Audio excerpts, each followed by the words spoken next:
एक होती है रियल एनालिसिस और एक होती है कॉम्प्लेक्स एनालिसिस। तो दोनों आपने पढ़ी होगी, रियल एनालिसिस भी पढ़ी होंगी और कॉम्प्लेक्स एनालिसिस भी पढ़ी होंगी। एनालिसिस का सिंपली मतलब होता है कुछ काम करना, जो भी आप काम करेंगे, लेकिन वो काम आपको रियल पे करना है या कॉम्प्लेक्स पे करना है, ये थोड़ा आपको बताना पड़ेगा। तो सबसे पहले यहाँ पे एक बात मैं आपसे पूछना चाहूंगा या डिस्कस करना चाहूंगा, शायद मैंने कभी पहले क्लास में भी ये बताई होगी आपसे, कि रियल नंबर में और कॉम्प्लेक्स नंबर में क्या डिफरेंस है। तो कोई बच्चा है जो बताएगा कि रियल नंबर में और कॉम्प्लेक्स नंबर में क्या डिफरेंस होता है? जी बेटा। सर कॉम्प्लेक्स नंबर में ऑर्डर नहीं होता, कौन बड़ा कौन छोटा, Very इनइक्वलिटी good। ये सब वगैरह नहीं होता। मतलब कहने का है कि कॉम्प्लेक्स नंबर कंपैरेबल नहीं होते, समझ गए? कंपैरेबल यस नहीं सर। होते तो कभी भी आप less than, greater than, less than equal to, greater than equal to जैसी बातें नहीं कर सकते, समझ गए? लेकिन जहां पर आप ऐसी बातें कर सकते हैं उनको हम रियल नंबर कहते हैं। रियल नंबर सिस्टम एक वेक्टर स्पेस को जनरेट करता है जिसका आइडेंटिटी एलिमेंट होता है जीरो। आइडेंटिटी एलिमेंट मैंने लीनियर अलजेब्रा में आपको पढ़ाया था क्या होता है, लेकिन आइडेंटिटी एलिमेंट का एक्चुअली में मतलब ये होता है कि जब भी कोई वेक्टर स्पेस आप डेवलप करते हैं, जैसे आज आपने रियल नंबर को डेवलप कर रखा है, तो जितने भी एलिमेंट्स होंगे उस वेक्टर स्पेस के अंदर, जैसे आज रियल नंबर के अंदर जितने भी एलिमेंट होंगे वो सब जीरो के रेस्पेक्ट में डिफाइन होंगे, समझ गए? उन नंबर्स का जो भी कैरेक्टरिस्टिक होगा वो जीरो के रेस्पेक्ट में डिफाइन होगा। जैसे आप किसी भी नंबर को पॉजिटिव नंबर कहते हैं या किसी भी नंबर को आप नेगेटिव नंबर कहते हैं, जीरो को क्या कहते हैं? कोई बच्चा बताएगा? जीरो पॉजिटिव है, नेगेटिव है, नॉन पॉजिटिव है, नॉन नेगेटिव है, आइदर पॉजिटिव है और नेगेटिव है, क्या बोलोगे आप? जीरो क्या है? Neither positive nor negative. Very good. तो अब मेरा सवाल ये है मेरे बच्चे, जीरो ना तो पॉजिटिव है और ना तो नेगेटिव है, लेकिन क्यों? ऐसा क्यों है कि zero is neither positive nor negative? क्या बोलोगे आप?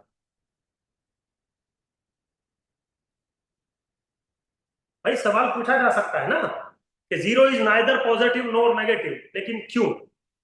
रीजन है the positiveness and the negativeness of real number defined with respect to zero. कैसे डिफाइंड है? कोई भी नंबर रियल लाइन पर अगर जीरो के राइट में है it is called positive, zero के लेफ्ट में है it is called negative, and zero is neither to the right of itself nor to the right of itself, ना तो राइट में है ना तो लेफ्ट में है, तो zero is neither positive nor negative. तो सेंस ये बना कि जितने भी रियल नंबर डिफाइन होंगे वो सब के सब जीरो के रेस्पेक्ट में डिफाइन किए जाते हैं। और जीरो क्या है? Additive identity. तो भले ही मैं आपको रियल एनालिसिस पढ़ाने जा रहा हूं, लेकिन आप बात को थोड़ा समझिए। रियल एनालिसिस या रियल नंबर सिस्टम एक तरीके का वेक्टर स्पेस होता है जिसका टच मैंने आपको समझा दिया कि क्या इसका वैल्यू है, कि ये वेक्टर स्पेस होता है। तो इसका मतलब ये है कि रियल एनालिसिस में हम जो भी काम करेंगे वो कंपैरेटिव थ्योरी पर बेस्ड होगा। कहां पर होगा? कंपैरेटिव थ्योरी पर बेस्ड होगा। ठीक है, सिंपल है, बहुत ही सारी चीजें बहुत सिंपल है। अब सबसे पहला जो मेरा सवाल है आपके साथ, जो मेरी बात है आपके साथ, वो ये है कि अगर कोई आपसे पूछ ले कि भाई सेट क्या होता है, तो आप क्या बोलोगे? What is A set? Real number में सबसे पहले सेट ही आते हैं। कौन बच्चा बोलेगा सेट किसको कहते हैं? जी बता। Sir set is a collection of distinct object. Sir collection well of, defined collection. Very good. तो डिस्ट्रिक्ट ऑब्जेक्ट नहीं कहे जाते हैं, set is a collection of well defined object. मतलब दो चीजें होनी चाहिए, कलेक्शन और उनकी definition, then this is called a set. Very simple, बिल्कुल। अब मेरा एक सवाल है, x such that x square plus 1 is equal to 0। दूसरा, x such that x square minus 1 is equal to 0।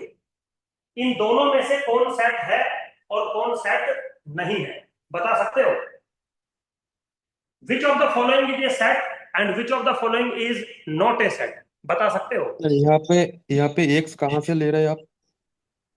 नहीं एक्स तो मैं कहीं से, अच्छा बताना पड़ेगा कहां से ले रहा हूं। Second one. चलो मैं नहीं बताता कहां से ले रहा हूँ, Second. वैसे ही मैंने ले ली। हाँ जी बेटा, Second set. सेकंड वाला सेट है और फर्स्ट वाला सेट नहीं है। क्लियर है बेटा? ऐसे ये बताना चाहते हो, ये बोलना चाह रहे हो? Yes, sir. नीतू, ठीक है, वेरी गुड। मेरे बच्चों, ये दोनों ही सेट नहीं है, ये दोनों ही सेट नहीं है। वो बच्चा सही बोल रहा था, सुधीर सर आपने ये नहीं बताया कि एक्स आपने कहां से कलेक्ट किया है। सेट का डेफिनेशन क्या था? Collection of well defined object. पता है आपके दिमाग में कलेक्शन का क्या मतलब है?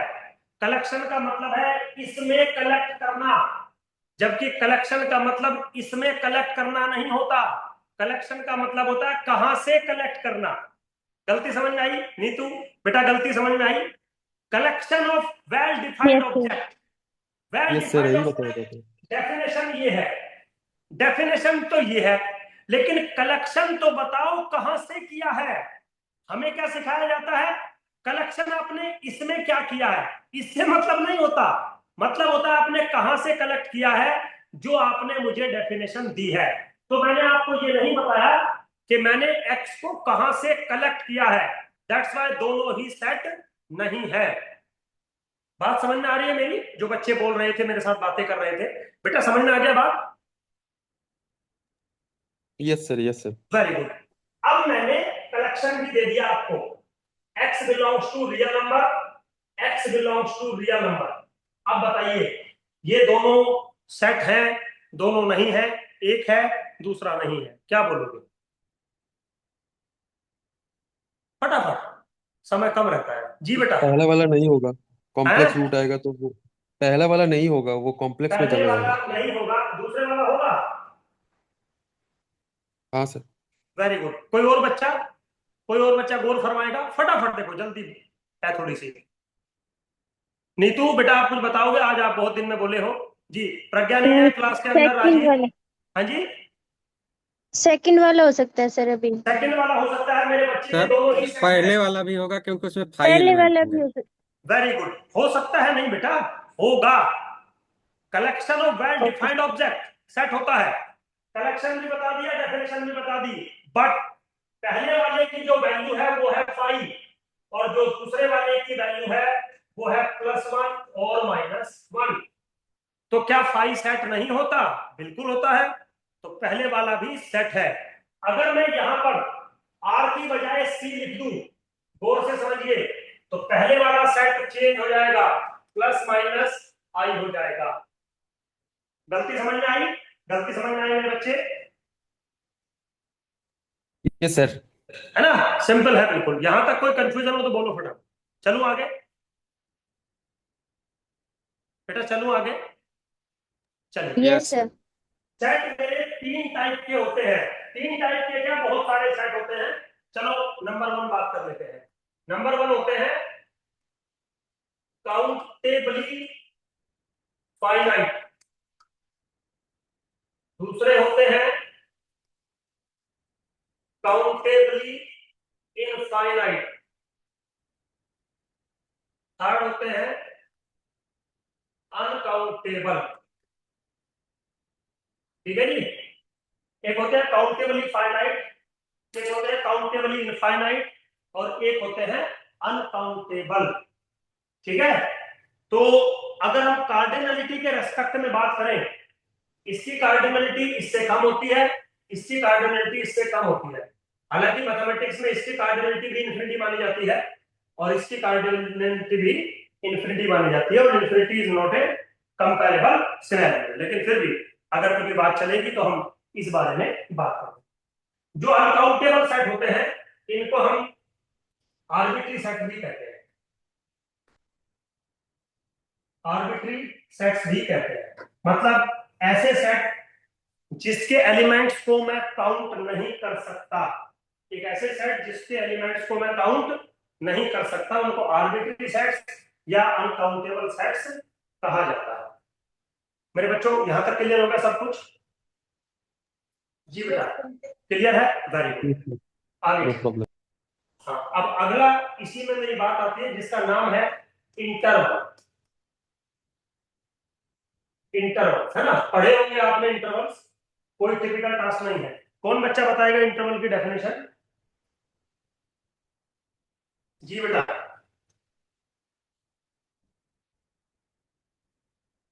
कौन बच्चा बताएगा इंटरवल की डेफिनेशन?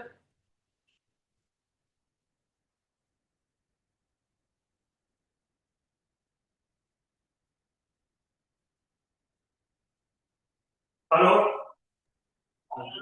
हाँ नब्बे खानों पर क्या है खाने में? अरे खीर मटर पनीर, तो खीर ज्यादा रखना, मटर पनीर थोड़ा कम रखना, रोटी मत रखना, चावल रख देना बस।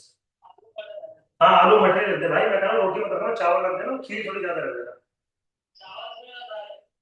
अरे ठीक है तो भाई खीर ज्यादा रख दे और दो रोटी और आलू मटर रख दे, मतलब कुल मिला के खीर ज्यादा रख दे बस। चल ठीक है भाई, ओके। और सुन, आज वहां पीजी पर नहीं जाएगा खाना, ठीक है, आज शाम को लेबर नहीं काम करेगी। चल ठीक है भाई। हाँ जी बेटा, फटाफट बोलो। अरे बोलो भाई Sir, मेरे चावल के टुकड़ों। हाँ जी। uncountable number of points within two pre-specified points which हो सकते गलत हो गया रिजवाना, कोई और बच्चा सर बताओ भाई। Any subset of real number sir. क्या बकचोदी है राजीव, तेरे से ये उम्मीद नहीं थी बेटा, इतनी घटिया उम्मीद तेरे से नहीं थी। चल कोई सर बात नहीं। ए और सर रियल नंबर की एक सबसेट ले लेते हैं, और ए और B where A less than B, and उसके अंदर ही सब आप एक आर्बिट्रेरीली एक्स चूज कर लो। तो मेरा फिर बच्चा, ज्यादा जोर मत दे दिमाग पे। मैं समझाता हूँ। A less than X less than B, ऐसा वेरी कुछ होगा। गुड। रिंतु नाम है शायद आपका बेटा, बिल्कुल बहुत बढ़िया आप बोले, मैं समझा देता हूँ। Collection of all real number between two fix point is called interval. ऐसे होती है डेफिनेशन। रिजवाना बेटा समझ में आया मेरी बात में और आपकी बात में डिफरेंस? राजीव, आपकी बात में और मेरी बात में डिफरेंस समझ में आया बेटा? यस सर, कलेक्शन यस हैं। Of collection of real number between two fix point. अब आप मुझे दो फिक्स पॉइंट करके दो। आपने बोला सुधीर सर ए और बी, दो फिक्स पॉइंट कर दिए। अब जब ये रियल नंबर है तो आपको मुझे बताना पड़ेगा कौन छोटा है कौन बड़ा है, क्योंकि रियल नंबर का तो मतलब ही ये था। आपने बोला सुधीर सर ए बी से छोटा है। चलिए, इनके बीच के जितने भी रियल नंबर होंगे उन सब का कलेक्शन इंटरवल होगा। समझ गए? तो इसका मतलब you are required to collect x from the real set such that x lies between a to b. Now this is an interval and this is denoted as open interval a to b. समझ में आया मेरे बच्चे? समझ में आया? फटाफट बोलो भाई, बेटा क्लियर हुआ यहां तक? Yes sir. Very good. अब जो डेफिनेशन थी वो ये थी कि दो नंबर के बीच के सारे एलिमेंट होने चाहिए। उन दो नंबर्स के बारे में कोई बात नहीं कही गई। वो दो नंबर हो भी सकते हैं कलेक्शन के अंदर, नहीं भी हो सकते, उनमें से कोई एक भी हो सकता है, उनमें से कोई दूसरा भी हो सकता है। मैंने क्या बोला था? Collection of all real number between two fix point, दो पॉइंट के बीच में जितने होंगे वो सब होने चाहिए। वो दो पॉइंट हो भी सकते हैं और नहीं भी हो सकते, उनमें से एक भी हो सकता है, उनमें से दोनों भी हो सकते हैं। तो मैथमेटिशियन ने चार टाइप के इंटरवल डिफाइन कर दिए। एक तो ये जिसको ओपन इंटरवल कहते हैं, ठीक, और अगर दोनों बाउंड्रीज भी इंक्लूड हो जाए तो क्लोज इंटरवल कहते हैं। समझ गए? अगर लोअर ना हो और अपर हो जाए तो सेमी क्लोज कह दो या सेमी ओपन कह दो, या फिर ऐसे हो जाए तो आप ऐसे कह देना, बात खत्म। तो चार टाइप के इंटरवल हो गए, open interval, close interval, semi open, semi close, that's it. समझ में आया मेरे बच्चों? Yes sir. Very good. बेटा जो राजीव और रिजवाना दोनों से स्पेशली, आप यही बात बोल रहे थे या कुछ और बोल रहे थे दोनों? बात अब सर यही यही थी, बोलना लेकिन चाह रहे क्या थे बट स्पेसिफिक नहीं था। नहीं नहीं, एक्सप्रेस नहीं आप कर थोड़ा बात समझिए रिजवाना, ये मैंने कई बार आप लोगों को बोला है, आप इस बात का ध्यान रखा करें आप बोलना वही चाहते हैं जो है, लेकिन आप नोटिस करो आप वो चीज बोल नहीं पा रहे हैं। बात है, बात है। राजीव, राजीव बेटा समझ में आ रही है मेरी बात, है ना? Yes sir, yes sir. हाँ। और अगर सामने वाले को ये पता ही नहीं चल रहा कि आप बोलना क्या चाह रहे हैं, तो आप जो चाह रहे हैं वो चाहते रहे, वो तो वो सुनेगा ना जो उसको उसको समझ में आ रहा है। समझिए आप बात को, मैं ऐसा मैं आपको क्रिटिसाइज नहीं कर रहा, मैं तो आपको समझा रहा हूं कि जब आप बोले तो 2-3 सेकंड सोच ले पहले आपको कैसे अपने आप को एक्सप्रेस करना है। बस मेरा कहने का सेंस इतना था। बाकी ऑब्वियसली बात है, क्या आपको इंटरवल की डेफिनेशन नहीं पता होगी? पता होगी, बिल्कुल पता होगी आपको, लेकिन आप सामने वाले को कैसे समझाएंगे वो मैटर करता है चीजें। चलिए, अब इंटरवल मैंने बता दिया, आपको डेफिनेशन दे दी, तो कहीं ना कहीं इंटरवल भी एक मैथमेटिकली सेट ही होता है, लेकिन वो एक स्पेसिफिक सेट होता है। अब इंटरवल हमारे दो कैटेगरी में आते हैं, एक होते हैं फाइनाइट इंटरवल, फाइनाइट इंटरवल्स, और एक होते हैं इनफाइनाइट इंटरवल। कभी नाम सुने हैं बेटा? Finite interval, infinite interval? हाँ जी, Yes, sir. Very good. बताओ फिर फाइनाइट इंटरवल किसको कहते हैं? सर फाइनाइट इंटरवल में फाइनाइट बाउंड्रीज होती हैं, और इनफाइनाइट में सर एक या दोनों बाउंड्रीज इनफाइनाइट हो सकती है, मतलब माइनस इंफिनिटी प्लस इंफिनिटी हो वेरी सकता गुड, है। Very good. मतलब फाइनाइट इंटरवल उसको कहते हैं जिसकी दोनों बाउंड्री एग्जिस्ट करती है, और अगर वन ऑफ द बाउंड्री या दोनों एग्जिस्ट नहीं करती, मतलब एक माइनस इंफिनिटी की चली जाए या दूसरी इंफिनिटी चली जाए, उसको हम इनफाइनाइट इंटरवल कहते हैं। ठीक है मेरे बच्चों, ठीक है? Very Yes, good. sir. चलिए, एक सवाल है मेरा। एक इंटरवल है 0 टू इंफिनिटी, एक इंटरवल है 0 to infinity. Is this close interval? Is this open interval? Is this semi close interval? और वी कांट से। सवाल समझ लीजिए फिर से। Close interval, open interval, semi open, semi close, सब पढ़ाए हैं मैंने आपको। इंटरवल लिखा like this, obviously this is infinite interval. ये इंटरवल कैसा है? क्लोज है, ओपन है, सेमी क्लोज है, सेमी ओपन है? क्या बोलोगे? Sir, both semi open and semi closed. Very good, both semi open and semi close. और कोई बच्चा?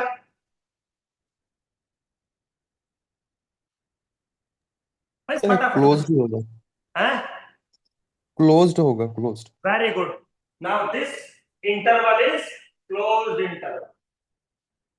देखिए, आज आपको एक चीज दिखाता हूं, एक बात बताता हूं। अभी हम आगे चलेंगे तो बहुत सारी बातें करेंगे। आपने कभी सुना होगा क्लोज सेट या क्लोज इंटरवल उसको कहते हैं जो अपने अंदर अपनी बाउंड्री को इंक्लूड करता है। कभी बात सुनी है ये? Every close set contains it's boundary, every close interval contains it's boundary. तो अगर कोई सेट ऐसा है जो कि क्लोज है, तो वो कंफर्म अपनी बाउंड्री को इंक्लूड करेगा, except this set, except this set. क्योंकि ये तो बाउंड्री को इंक्लूड कर नहीं रहा, माइनस ये प्लस इंफिनिटी को कहां इंक्लूड कर रहा है? तो प्रज्ञा इसी बात से तो कंफ्यूज हुई कि सर एक को तो ये इंक्लूड कर रहा है, लेकिन जो इंफिनिटी है अपर बाउंड्री है उसको इंक्लूड नहीं कर रहा है। तो point to be noted, infinity कभी भी बाउंड्री में कंसीडर नहीं करी जाती। तो अगर इंफिनिटी बाउंड्री में कंसीडर नहीं करी जाती तो ये मान लिया जाता है बाय मैथमेटिकल लॉजिक कि जो चीज एग्जिस्ट नहीं करती वो इंक्लूड मानी जाती है। That's why mathematically this interval, this set is always defined as a closed set. Pragya बेटा समझ में आई बात? Yes, sir. Very good. कोई यहां तक डाउट हो आपका, कोई कंफ्यूजन हो, आप मेरे से पूछिए। चलूं आगे? हाँ जी बेटा, चलो आगे। Yes sir. Very good. अब एक छोटा सा पॉइंट लिखो जिसका नाम है नेबरहुड। नेबरहुड बेटा स्पेलिंग नेबरहुड की बिल्कुल गलत हो सकती है, कोई टेंशन लेने की जरूरत नहीं है। कौन बच्चा बताएगा नेबरहुड किसको कहते हैं?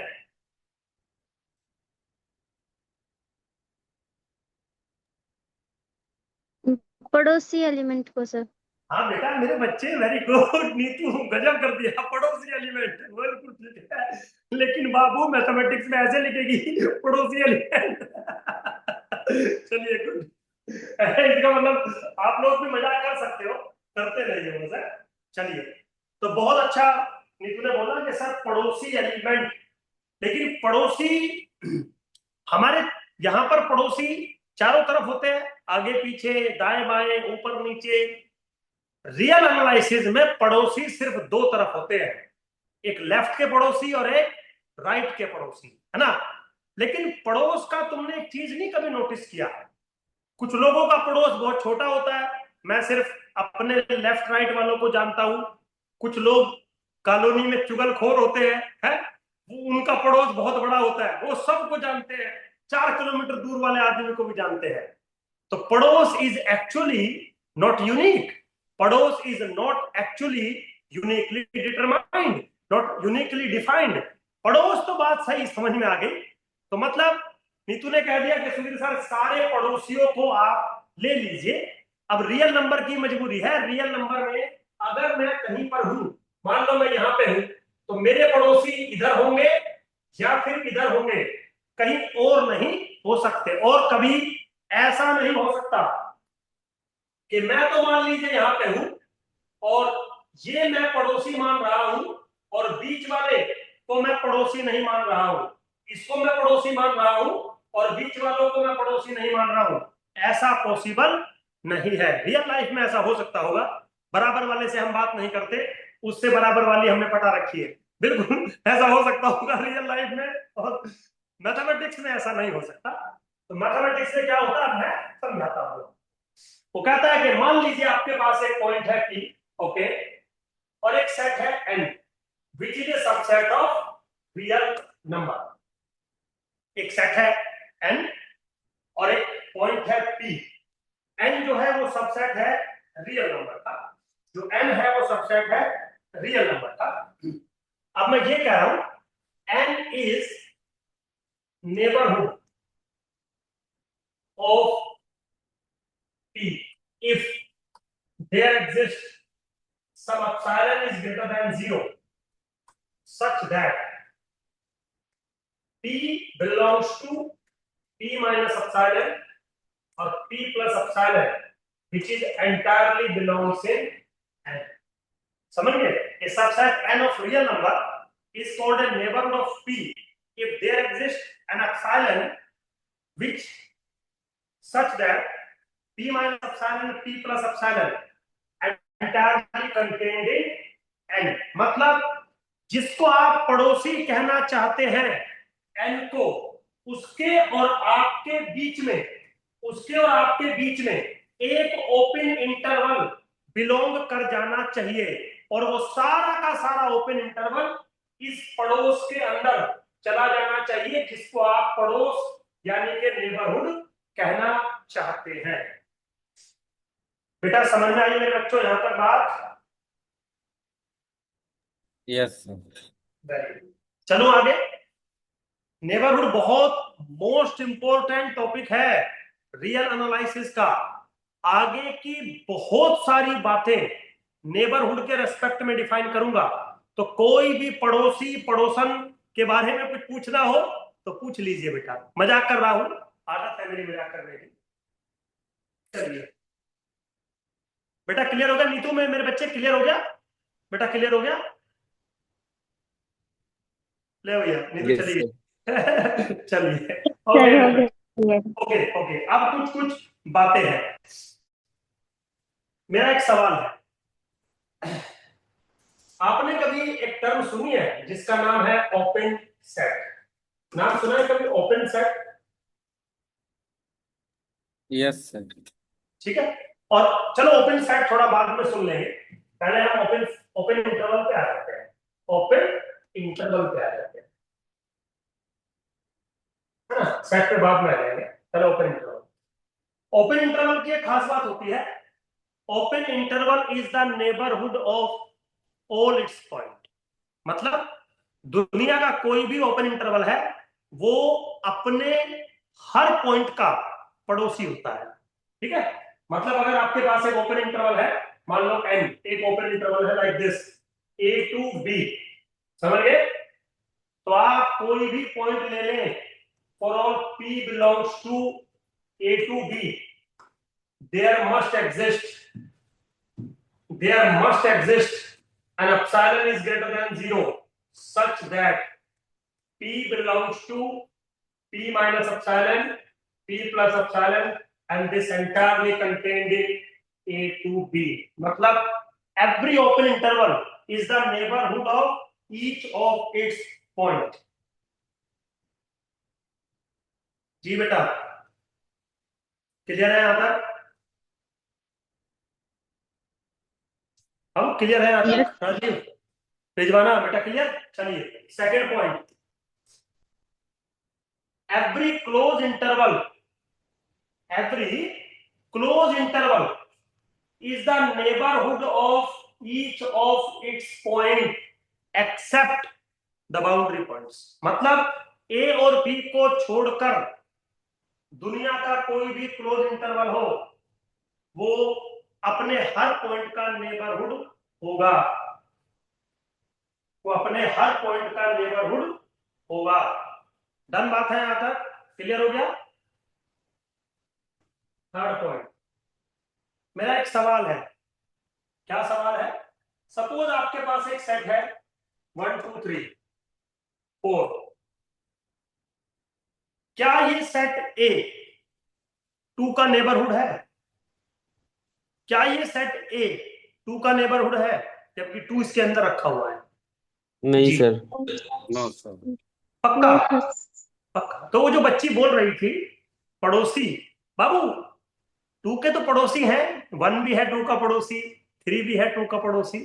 पड़ोसी का मतलब सिर्फ पड़ोसी नहीं होता है ना, उसके बीच में जितने एलिमेंट हैं जिसको आप पड़ोसी कह रहे हो हैं, उसके बीच में जितने एलिमेंट हैं वो सारे आपके नेबरहुड में होने चाहिए, तब होता है। समझ गए? तो ये मैंने एग्जांपल सिर्फ वैसे दिया आपके सामने।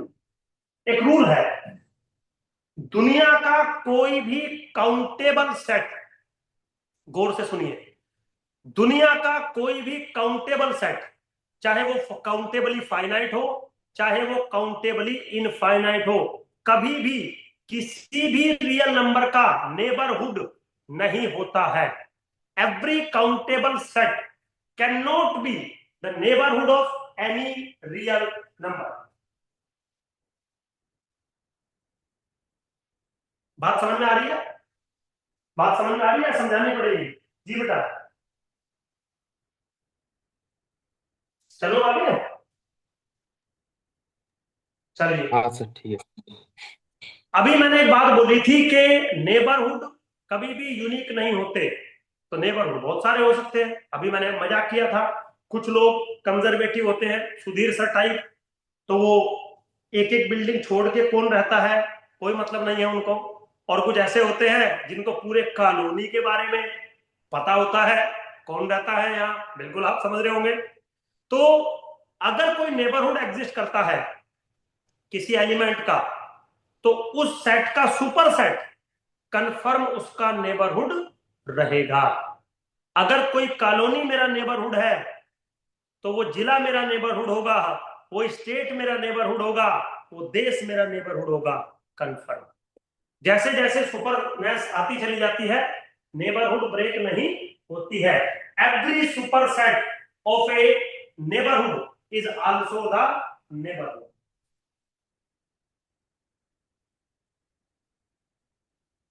फटाफट बोलो बेटा, क्लियर हो गया? चलिए लास्ट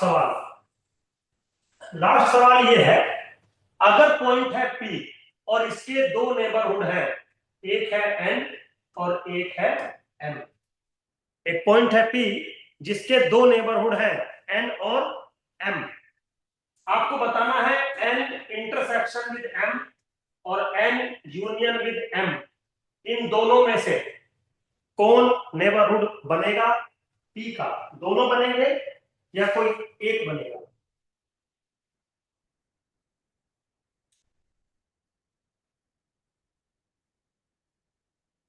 फटाफट मेरे बच्चों, दो नेबरहुड है किसी पॉइंट के, उनका इंटरसेक्शन और यूनियन क्या बनेगा? दोनों नेबरहुड बनेंगे, उनमें से कोई एक नेबरहुड बनेगा, या क्या रहेगा? बोलो। सर यूनियन वाला नेबरहुड बनेगा।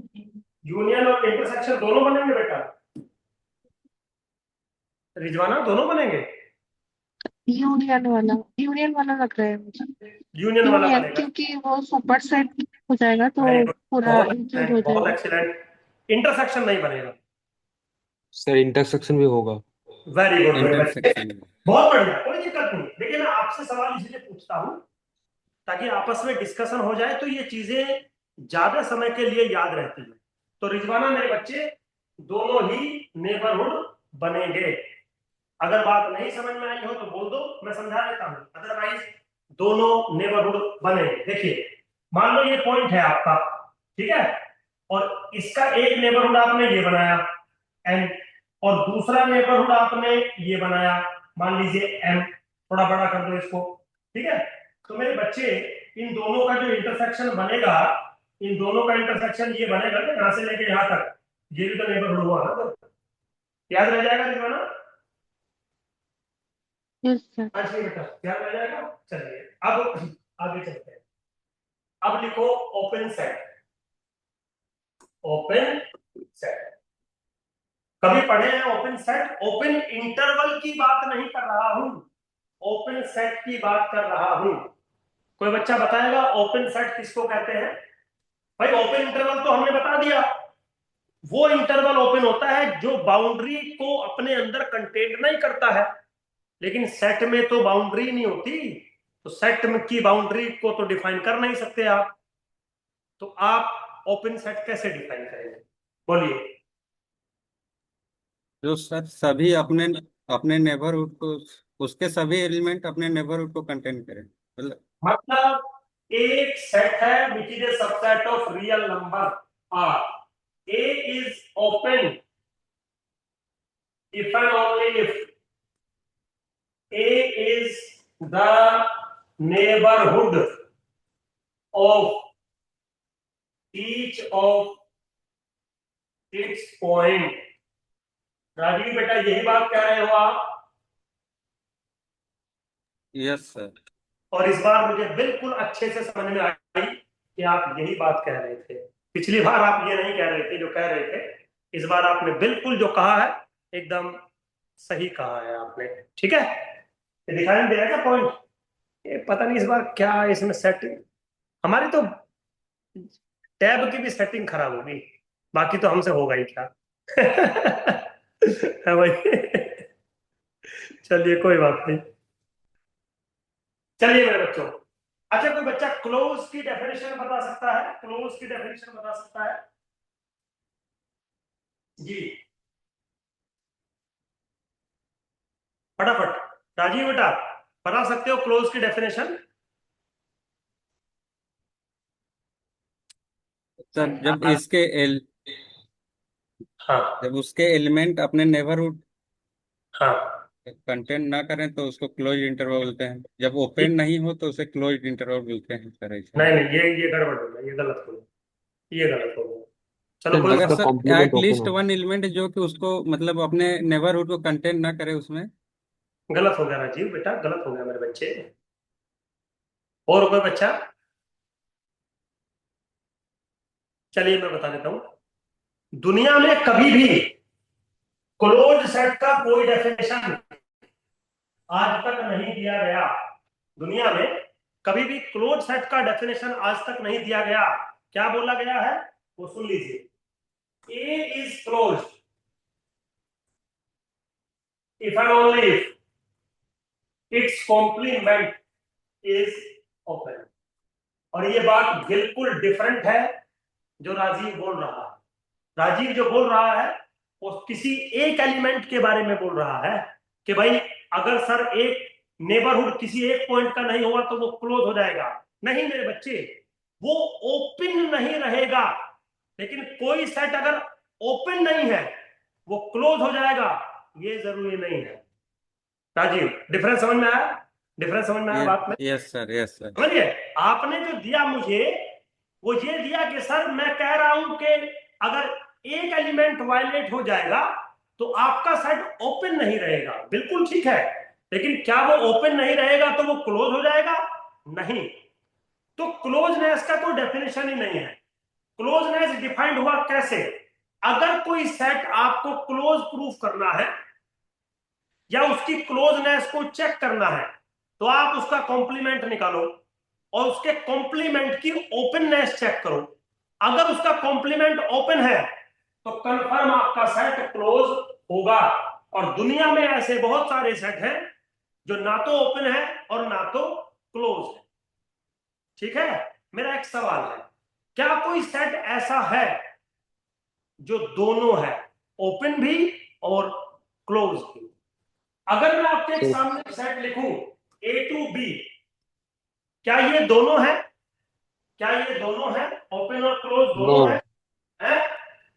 ये सेमी होगा, सेमी के कैटेगरी में चला जाएगा। मतलब दिस इज नाइदर ओपन और क्लोज ना? Yes sir. Yes sir. Very good. तो क्या दुनिया में कोई ऐसा सेट है जो ओपन सर और फाई क्लोज है, है? Phi and real number itself very दोनों गुड होते हैं। बच्चे, एक्सीलेंट। बाबा तुम लोग तो इंटेलिजेंट होते चले जा रहे हो। फाई और आर, अच्छा प्रूफ कर सकते हो कि फाई इज ओपन?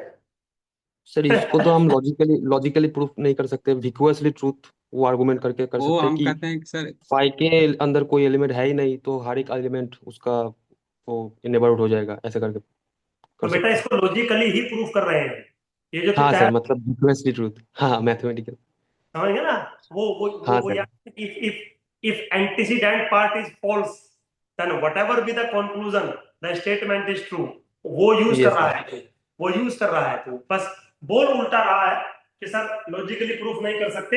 एक्चुअली तो कर ही लॉजिकली प्रूफ रहा है उसको। चलिए, वेरी गुड मेरे बच्चों, आई एम हैप्पी टुडे कि आप लोग थोड़ा समझते हो। चलिए, अब एक सवाल है या कुछ बातें हैं। Every open interval is open set but converse is true और नॉट। मतलब एक ओपन इंटरवल है मेरे पास अगर, तो वो कंफर्म ओपन सेट होगा। क्या इसका कन्वर्स ट्रू है? क्या इसका कन्वर्स ट्रू है? क्या इसका कन्वर्स ट्रू है? राजीव, नहीं होगा सर। वेरी नहीं। गुड। राजीव बेटा, इसका कन्वर्स ट्रू है क्या? No sir. नहीं है ना? अब नो। ओपन इंटरवल की जो आपने डेफिनेशन दी थी ना अभी मॉर्निंग में, मॉर्निंग मतलब अभी, वो ये दी थी आपने। आपने क्या बोला था? Any subset of real number. तो एनी सबसेट, तो मान लो मैंने ओपन सेट ले लिया, अब वो सबसेट है रियल नंबर का, तो सेट तो वो बनेगा, लेकिन क्या वो इंटरवल बनेगा जरूरी है?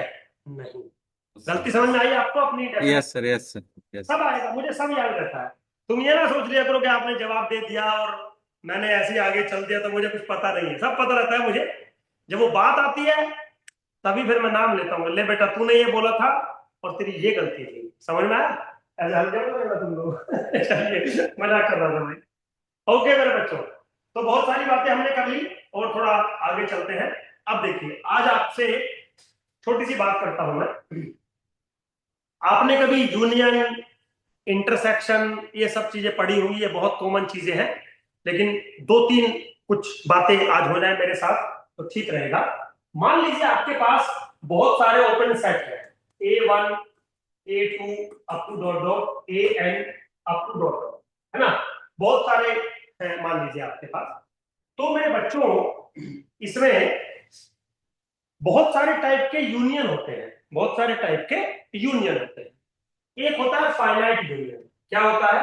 I goes from 1 to n AI, और ये सारे सेट आपके ओपन सेट है, क्योंकि मैं तो अभी क्लोज तो पढ़ा ही नहीं रहा आपको, ओपन सेट है। एक होता है infinite union, I goes from 1 to infinity AI, और एक होता है आर्बिट्री यूनियन। आर्बिट्री यूनियन कुछ ऐसे, union of A alpha, alpha belongs to some uncountable set, मान लो क्लोज इंटरवल 0 to 1, अगर कोई भी बात किसी भी बच्चे को नहीं समझ में आ रही है तो पूछ लेना बेटा, sir what is arbitrary, why you take 0 to 1 interval, what is A alpha, जो आपका दिल करे वो पूछो, ऐसा घबराने की जरूरत नहीं है ना।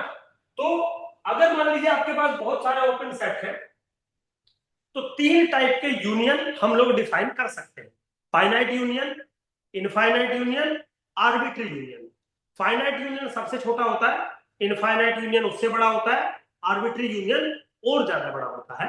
आर्बिट्री होता है अनकाउंटेबल, इनफाइनाइट यूनियन होता है काउंटेबली इनफाइनाइट, और फाइनाइट यूनियन होता है काउंटेबली फाइनाइट।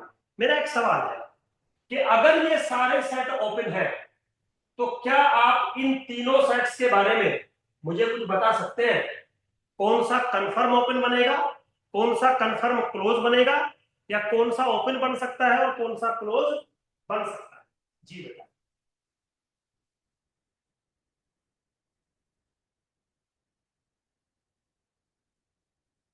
बाबू सवाल सर समझ में आ रहा है? मेरा मेरा सवाल समझ में आ रहा है आपको? सर एक finite union and countably infinite union दोनों ओपन बनेंगे, ठीक है। बट इसके बारे में थोड़ा सा डाउट है, हाँ कोई बात वो नहीं, समझ आज में नहीं आ रहा। ओ मेरे बच्चे आज डाउट क्लियर कर देंगे, आज डाउट सारे क्लियर कर देंगे। इन दोनों के बीच में डिफरेंस पता है ना तेरे को? यस सर, बस वेरी इसका गुड। यूज अभी तक नहीं किए हैं थर्ड आज वाले का। करवा देते हैं, आज करवा देते हैं। ये भी ओपन होगा, ये भी ओपन होगा और ये भी ओपन होगा। That's it.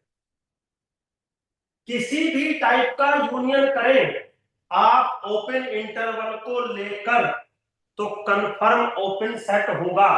किसी भी टाइप के यूनियन का मतलब है फाइनाइट यूनियन करें, इनफाइनाइट यूनियन करें या आर्बिट्री यूनियन करें, the union of open set is always open.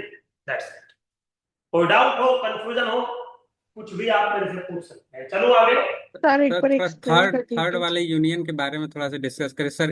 ये मतलब अनकाउंटेबल पॉइंट्स है तो यूनियन कैसे उसका कंसीडर करते हैं, मतलब कुछ अभी आइडिया कुछ नहीं है इसके बारे में। मेरे बच्चे कर लेते हैं आइए, कोई ऐसा दिक्कत वाली बात नहीं है। चलिए मान लीजिए आपने एक इंटरवल ले लिया ए अल्फा, सपोज फॉर एग्जांपल, और वो है माइनस के 1 अल्फा से लेके 1 अल्फा के बीच। ठीक है जी। और मैं ये कह रहा हूं कि alpha belongs to suppose 1 to 2। ठीक है ना जी? Yes sir. So alpha is uncountable, so that's why A alpha is also uncountable। ये बात बिल्कुल एग्री करेगा तू? Yes sir yes. Very good। सबसे पहला जो सेट बनेगा वो बनेगा A1। तो A1 क्या बनेगा? ओपन इंटरवल -1 से 1, हाँ या ना?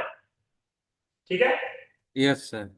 चलिए मान लो फॉर एग्जांपल A1.5, तो A1.5 क्या बनेगा? माइनस के 1/1.5 से लेके 1.5। यस और नो? Yes sir. बताते हो ये इसकी लेंथ छोटी हो जाएगी कि बड़ी हो जाएगी? ऑब्वियसली छोटी हो जाएगी, हाँ या ना? Yes yes sir. इसका मतलब ये जो भी बनेगा वो इसके अंदर बिलोंग करे। Yes sir. चलिए अब सबसे लास्ट कुछ भी ले ले तू, A2 मतलब अल्फा की वैल्यू अगर मैं 2 ले लूं तो क्या बनेगा मेरे बच्चे? माइनस के हाफ से लेके हाफ के बीच में बनेगा। डन? Yes sir. सारे के सारे इसमें बिलोंग करेंगे, तो सबका यूनियन किसके बराबर बना? Union of A alpha, alpha 2 ले ले 1 यस to सर 2 किसके बराबर बना? -1 to 1। Now this is open and. Yes sir. समझ में आया? कोई डाउट हो यस सर यस तो सर। पूछिए। चलो आगे। Very good. अब सेम काम करते हैं इंटरसेक्शन पर। A1 A2 dot dot AN dot dot, सारे के सारे ओपन है, हो गए जी। Finite intersection AI, I goes from 1 to n। Infinite intersection AI, arbitrary intersection A alpha, alpha belongs to some मान लो इंटरवल A2। बोलो बराबर। पहले वाला, दूसरे वाला, तीसरे वाला।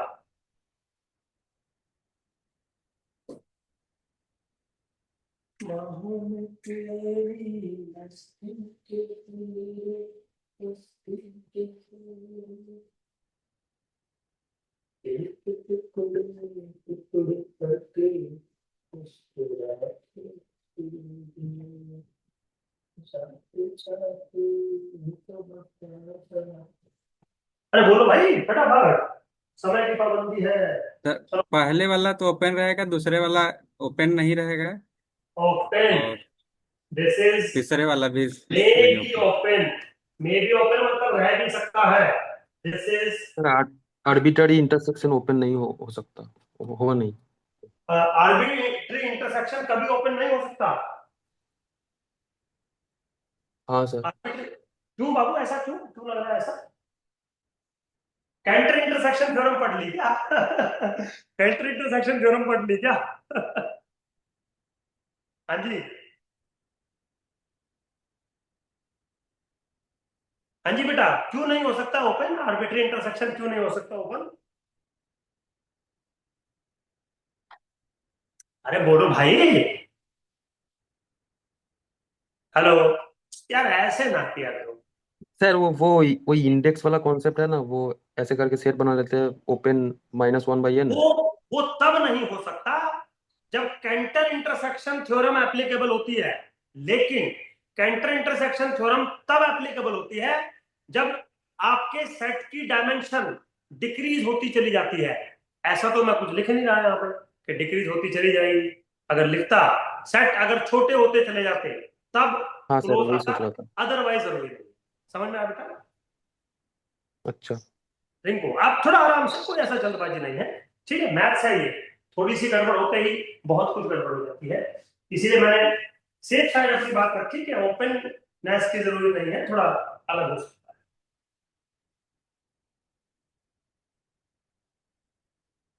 चलो बेटा आगे चलो।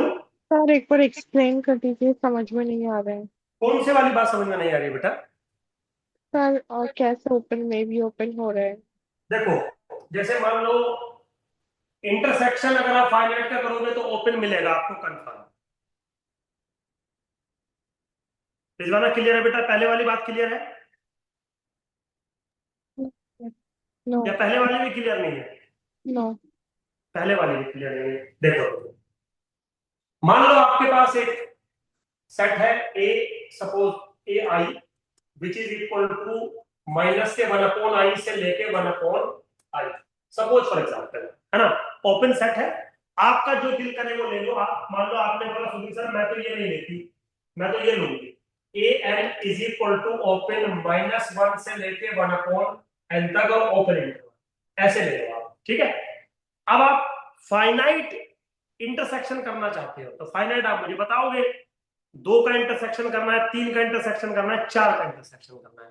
मान लो आपने बोला सुधीर सर मैं तो 4 का इंटरसेक्शन करूंगी, तो 4 का इंटरसेक्शन करोगे तो आप करना चाहते हैं A1 intersection A2 intersection A3 intersection A4। चलिए A1 क्या है? -1 से लेके 1 ओपन इंटरवल, इंटरसेक्शन विद -1 से लेके 1/2 इंटरसेक्शन विद -1 से लेके 1/3 इंटरसेक्शन विद -1 से लेके 1/4। ठीक है बेटा? अब अगर इन सबका आप इंटरसेक्शन देखेंगे तो -1 से लेके 1/4 आएगा ओपन इंटरवल। बताइए ओपन हुआ कि नहीं? सर अगर फाई आ जाए तो बाबू मतलब सेट ही ऐसा डिफाइन किया कि हाँ इंटरसेक्शन हाँ, में अगर फाई फाई आ नहीं जाए है। तो, सबका इंटरसेक्शन फाई आ जाए तो हाँ सर। बाबू फाई भी तो ओपन होता है, क्या दिक्कत क्या है? समझ ओके। में आया? ओके हाँ सर हाँ। ऑब्वियसली जो तुम सोच रहे हो, जो तुम सोच रहे हो वो मैथमेटिशियन ऑलरेडी सोच के बैठे हैं। समझ गए ना? फाई फाई ओपन भी है और क्लोज भी है। अब ये जिद मत करना कि सुधीर सर इसका इंटरसेक्शन जो फाई आएगा मैं तो उसको क्लोज कहूंगी, ये नहीं चलेगा, वो भी ओपन ही माना जाएगा। डन? सर ठीक है? Yes sir. अब हम कोई बात नहीं, हम बात करते हैं आर्बिट्री जो है इंटरसेक्शन की, या काउंटेबली इनफाइनाइट इंटरसेक्शन की। ले लो एक interval A N which is equal to 0 to n, है ना? और मैंने बोला n goes from 1 to infinity a n बताओ मेरे बच्चों 0 to 1 चेक कर लो, बोलो हाँ या ना। Yes, sir. ठीक, अगला ले लो। ये तो हो गया ओपन, क्योंकि मैंने मे भी बोला है ना, ये तो ओपन हो गया। अगर मैं ए एन ले लूं विच इज -1/n से लेके 1/n और आपसे पूछूं इंटरसेक्शन बताओ n goes from 1 to infinity a n, तो बनेगा only single element 0 and this is nothing but Cantor intersection theorem. अभी टाइम मिला तो पढ़ाऊंगा आपको, है ना। लेकिन इसमें जो इंटरवल है, जो सेट है, वो स्पेसिफिक है। हर इंटरवल का जो डायमेंशन है, जो डायमीटर है, वो कम होता चला जाना है। तो वो कहता है कि अगर ऐसा होगा तो लास्ट में एक एलिमेंट बचेगा which is closed. Now this set is closed, so that's why infinite intersection may be open, may be closed.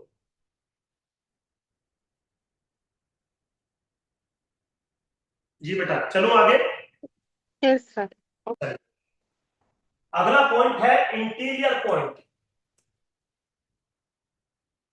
Interior point मेरे बच्चों, आपने मैथमेटिक्स में दो टाइप के पॉइंट पढ़े होंगे कि या तो कोई एलिमेंट किसी सेट के अंदर बिलोंग करता है, या तो कोई एलिमेंट सेट के अंदर बिलोंग नहीं करता है। दो बातें होती है, लेकिन एक्चुअली दो बातें नहीं होती, तीन बातें होती हैं। या तो कोई एलिमेंट किसी सेट का इंटीरियर पॉइंट है, या तो एक्सटीरियर पॉइंट है, और या तो बाउंड्री पॉइंट है। लेकिन कभी भी एक्सटीरियरनेस और बाउंड्रीनेस को डिफाइंड नहीं किया गया, ओनली इंटीरियर पॉइंट को डिफाइन किया है। तो वो कहता है कि मान लीजिए x आपका एक एलिमेंट है किसी सेट के अंदर। तो पहली बात तो ये है कि अगर कोई एलिमेंट किसी सेट के अंदर है तो वो उसका इंटीरियर पॉइंट हो, ये जरूरी नहीं होता। समझ गए? अभी मैं एग्जांपल लेके आपको दिखाऊंगा। कोई एलिमेंट है जो कि बिलोंग करता है सेट ए के अंदर, तो वो इंटीरियर पॉइंट हो ऐसा जरूरी नहीं होता। तो क्या है डेफिनेशन, वो सुनिए। x belongs to A is called interior point if A is neighborhood of x. That's it.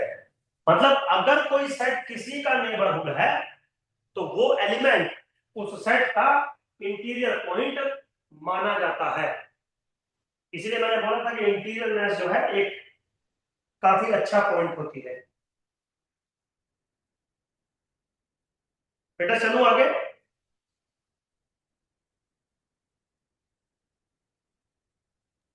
और इसका एग्जांपल हाँ जी बेटा, एग्जाम्पल सर जी सर। एग्जाम्पल ले लेते हैं। मान लो आपका कोई सेट है A 0 to 1, ठीक है। तो कोई भी नंबर P जो 0 से बड़ा होगा और 1 से छोटा होगा वो इसका इंटीरियर पॉइंट होगा। 0 और 1 वो दोनों इसके बाउंड्री पॉइंट है। कोई भी P जो छोटा होगा 0 से और बड़ा होगा 1 से, ये सारे इसके एक्सटीरियर पॉइंट होंगे। एक्सटीरियर पॉइंट होंगे। इंटीरियर का मतलब ये बिल्कुल नहीं होता है कि अगर कोई एलिमेंट सेट के अंदर है तो वो इंटीरियर ही होगा। वो दो में से कोई एक हो सकता है, या तो इंटीरियर पॉइंट या तो बाउंड्री पॉइंट। एक्सटीरियर तो वो हो नहीं सकता। एक्सटीरियर सिर्फ वही पॉइंट हो सकते हैं जो सेट से बाहर है। जो बाउंड्री पॉइंट है ये प्रॉब्लम क्रिएट करते हैं। बाउंड्री पॉइंट सेट में होते भी हैं और सेट में नहीं भी होते। जैसे 0 भी बाउंड्री पॉइंट है, 1 भी बाउंड्री पॉइंट है, लेकिन एक सेट के अंदर है, दूसरा सेट के अंदर नहीं है। समझ गए? तो यहां पे हम क्या डिफाइन कर रहे हैं, इंटीरियर पॉइंट। इंटीरियर पॉइंट उस पॉइंट को कहते हैं जिसके लिए एक नेबरहुड होगा। बिल्कुल सिंपल। तो अब इस सेट को अगर हम एज ए एग्जांपल ट्रीट करें तो 0 से बड़ा कोई भी पॉइंट ले लीजिए, 1 से छोटा कोई भी पॉइंट ले लीजिए, उसके लिए ये सेट नेबरहुड होगा। दैट्स वाई वो एलिमेंट इसके लिए इंटीरियर पॉइंट। बोलो बात समझ में आई कि नहीं आई? है ना? चलो आगे मेरे बच्चों, चलिए अब एक छोटा सा पॉइंट, जैसे हम अभी बात भी कर रहे थे, ऐसे ही होता है एक्सटीरियर पॉइंट। एक्सटीरियर पॉइंट शायद कभी नाम सुना होगा, X which not belongs to A. गौर से देखिए, X which not belongs to A. If x is interior point of a complement, x जो है वो इंटीरियर पॉइंट है a कॉम्प्लीमेंट का, then x is called exterior point of a। अभी 5 minute पहले आपको बताया था कि एक्सटीरियरनेस की कोई डेफिनेशन मैथमेटिक्स में डिफाइंड नहीं करी गई है, ओनली इंटीरियर पॉइंट डिफाइंड है। जैसे ओपननेस डिफाइंड है, क्लोजनेस डिफाइंड नहीं है। तो इंटीरियर पॉइंट की अगर आप बात करेंगे तो वेल डिफाइंड है। एक्सटीरियर पॉइंट डिफाइंड होता है in terms of interior point of a complement. Check करो, डाउट हो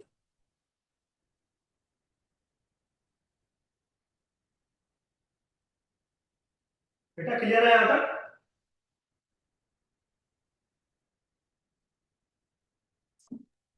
यस। वेरी गुड, मतलब सिंपल है सारी चीजें, कोई ऐसा जो है टिपिकल टास्क नहीं लग रही है मुझे। चलिए अगली कुछ बातें हो जाए। टॉपिक लिख लो क्लोज सेट। अच्छा एक और चीज यहीं पर रह गई, कुछ एलिमेंट ऐसे होते हैं जो ना तो इंटीरियर होते हैं और ना तो एक्सटीरियर होते हैं, उनको कहते हैं बाउंड्री पॉइंट्स। हमेशा उनको कहते हैं बाउंड्री पॉइंट्स। तो जो ना तो इंटीरियर होते हैं और ना तो एक्सटीरियर होते हैं, they are called the boundary. लेकिन डेफिनेशन जो दी गई है वो सिर्फ इंटीरियर पॉइंट्स के रेस्पेक्ट में ही दी गई है। चलिए अब लिखो क्लोज्ड सेट, है ना? डेफिनेशन दे चुका हूं क्लोज सेट की। उस सेट को क्लोज कहते हैं जिसका कॉम्प्लीमेंट ओपन होता है। ठीक है, अगला पॉइंट क्या था? फाई और आर दोनों क्लोज सेट भी है एंड ओपन सेट भी है, दोनों के दोनों क्लोज एंड ओपन दोनों मिलेंगे। ठीक, अगला पॉइंट, मान लो एक सेट है मेरे पास ए विच इज इक्वल टू 1 2 3। कोई बच्चा बता सकता है ये सेट ओपन है, क्लोज है, दोनों है, या कोई भी नहीं? क्लोज्ड हो जाएगा सर। कैसे हो जाएगा मेरे बच्चे क्लोज? सर इसका कॉम्प्लीमेंट तो ओपन हो जाएगा ना। वेरी गुड मेरे बच्चे, वेरी गुड, एक्सीलेंट। इसका कॉम्प्लीमेंट ओपन हो जाएगा। सो राइटिंग लिख लो, every finite set is always closed. Every finite set is always closed.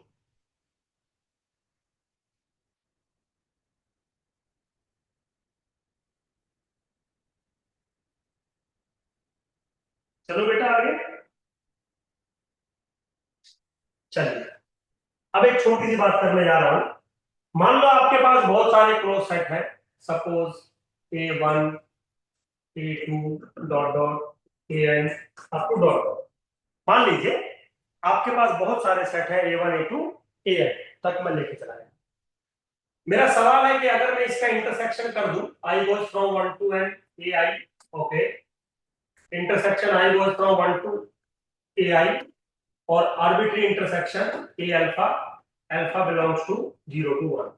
कोई बच्चा बता सकता है इसकी क्लोजनेस के बारे में, इसकी क्लोजनेस के बारे में और इसकी क्लोजनेस के बारे में, जबकि आपके ये सारे जो सेट है वो क्लोज है? फटाफट बोलो।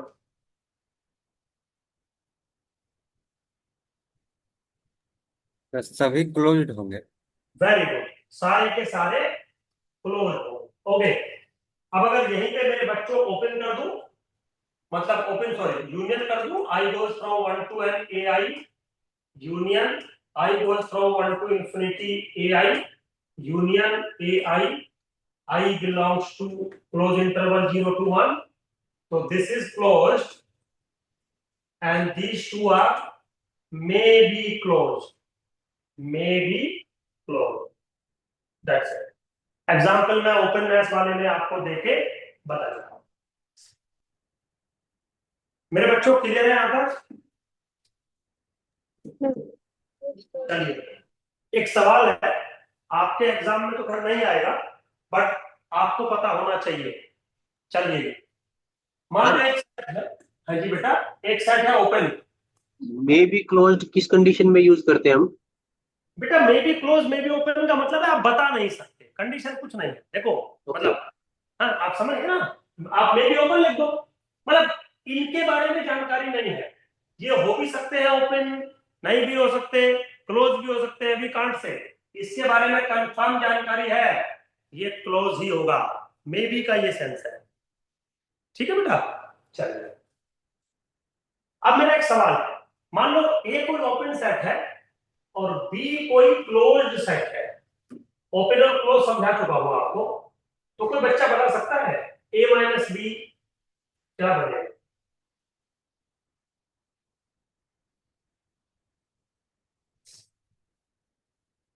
ए माइनस बी क्या बनेगा?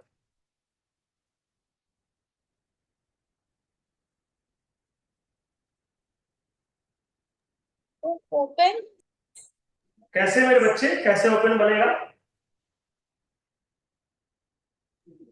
जब क्लोज सेट का कॉम्प्लीमेंट तो ओपन सेट होता है, तो ओपन माइनस ओपन, मतलब ओपन में अगर ओपन सेट को चलो मैं एक्सप्लेन करता हूं बेटा। सर यहाँ पे इसके मतलब है ए इंटरसेक्शन बी कॉम्प्लीमेंट, तो बी है क्लोज, उसका कॉम्प्लीमेंट हो जाएगा open, A intersection B complement. अब आपको ये पता है ना कि a माइनस बी बराबर होता है a इंटरसेक्शन b कॉम्प्लीमेंट, ये पता है ना आपको? Yes sir. बस यही पूछना चाह रहा था मैं, अब क्वेश्चन खत्म हो गया। a माइनस बी अगर ये होता है, ये ओपन है, ये भी ओपन है, intersection of two open set is open, that's it. बस इतना बड़ा पूछना चाह रहा था कि ये पता है ना आपको, बस मेरा काम खत्म हो गया। चलो आगे, हाँ जी चलो आगे। Yes sir. Very good. अब एक छोटा सा मेरा बात है, और देखो तुम सारे के सारे बच्चे शायद उस बात में फंस जाओगे। मान लो मेरे पास एक सेट है 1/n, और या 1/n छोड़ दो, -1 to the power n, और n belongs to natural number. कोई बच्चा इस सेट का लिमिट पॉइंट बता सकता है मुझे? इस सेट के कौन कौन लिमिट पॉइंट होंगे? -1 to the power n, n belongs to natural number.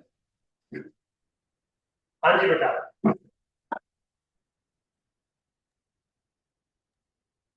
Sir ये तो सीक्वेंस है ना? सीक्वेंस नहीं है बाबू, सेट सही है, सेट है, सीक्वेंस नहीं है।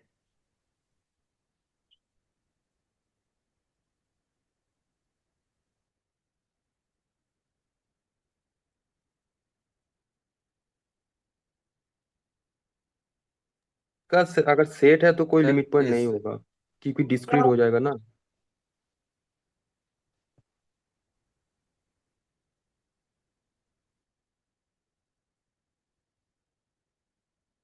कोई और बच्चा बताना चाहेगा भाई कुछ? Sir, -1 and +1, only two values will be there. Very good. और कोई बच्चा? सर इनके इसमें लिमिट पॉइंट नहीं होगा, इसमें ये लिमिट कोई पॉइंट नहीं, ठीक है वेरी गुड। कोई और बच्चा? -1 और 1 कौन कह रहा है? Ram, very good. यार चैटिंग वैटिंग मत किया करो भाई मेरे साथ, मतलब लिख के मत बताया करो। राम बेटा तू तो वैसे ही बोल देता, ये आवाज तेरी बहुत अट्रैक्टिव टाइप की है। चलिए तो मेरे बच्चों, इस सेट का लिमिट पॉइंट नहीं होता। अगर ये सेट ना होके सीक्वेंस होती, -1 to the power n, n belongs to natural number, तो इसके दो लिमिट पॉइंट होते, एक -1 और 1। तो जिन बच्चों ने -1 और 1 इसका लिमिट पॉइंट बताया वो क्लास को ध्यान से पढ़ेंगे। टॉपिक लिमिट पॉइंट ही है, डेफिनेशन भी लिमिट पॉइंट का सेम ही है, बट बी केयरफुल, सेट का लिमिट पॉइंट अलग आता है, सीक्वेंस का लिमिट पॉइंट अलग आता है। और डिफरेंस ये है कि सेट के अंदर कोई भी एलिमेंट रिपीटेड बार बार नहीं लिखे जाते, सीक्वेंस में हमेशा इनफाइनाइट एलिमेंट होते हैं, चाहे सारे एलिमेंट सेम ही क्यों ना हो।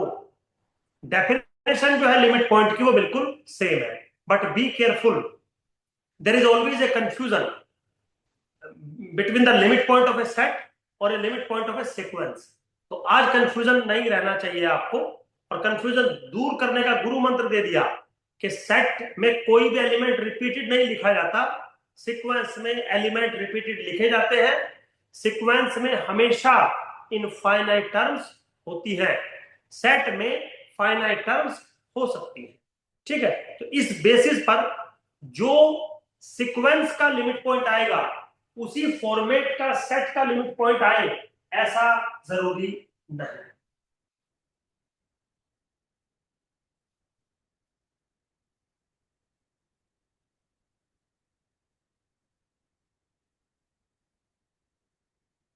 हाँ जी बेटा, चलो समझाओ बात को बेटा, क्लियर हुआ यहां तक कुछ? हेलो सर सेट की जो लिमिट पॉइंट होते हैं जी। उसके एक एग्जांपल देंगे प्लीज?